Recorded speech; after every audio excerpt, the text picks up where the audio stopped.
prit l'allumette dans la main. Un homme qui tentait de mettre le feu dans un champ de maïs en Dordogne a été stoppé dans son action par des témoins, puis interpellé par la gendarmerie, a-t-on appris dimanche auprès du parquet et de sources proches de l'enquête.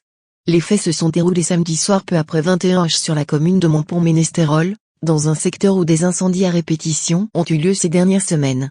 Des jeunes femmes qui circulaient en voiture et un riverain ont appréhendé le suspect, ancien pompier volontaire, avant d'appeler la gendarmerie.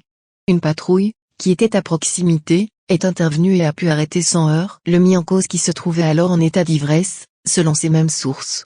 Il a été placé en cellule de dégrisement avant d'être entendu en garde à vue par les enquêteurs. Celle-ci devait être prolongée dimanche soir, a indiqué la procureure de la République à Périgueux Solène Belawar, précisant que le mis en cause est un habitant de la zone, ancien sapeur-pompier volontaire. La brigade de recherche de la gendarmerie à Périgueux est chargée de l'enquête.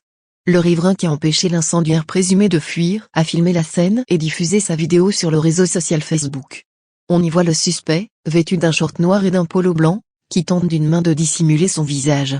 Depuis le début du mois d'août, plusieurs dizaines de feux s'étaient déclarés quasi quotidiennement dans ce secteur de la forêt de la Double, aux confins des départements de la Dordogne et de la Gironde, selon le parquet. Des feux à répétition qui ont alimenté les suspicions sur leur origine et suscité l'angoisse parmi la population locale. À ce stade, on ne sait pas si c'est un fait unique ou si cela va nous permettre de remonter une série de faits. C'est prématuré, il va falloir étudier la téléphonie du suspect, son emploi du temps, a souligné la procureure.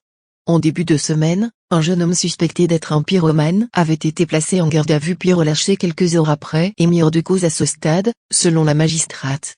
Le ou les personnes susceptibles d'allumer des feux sont recherchées activement par les forces de l'ordre dans le département, de même qu'au sud de la Charente voisine, où se sont aussi déclarés jeudi 16 départs de feu quasi simultanés.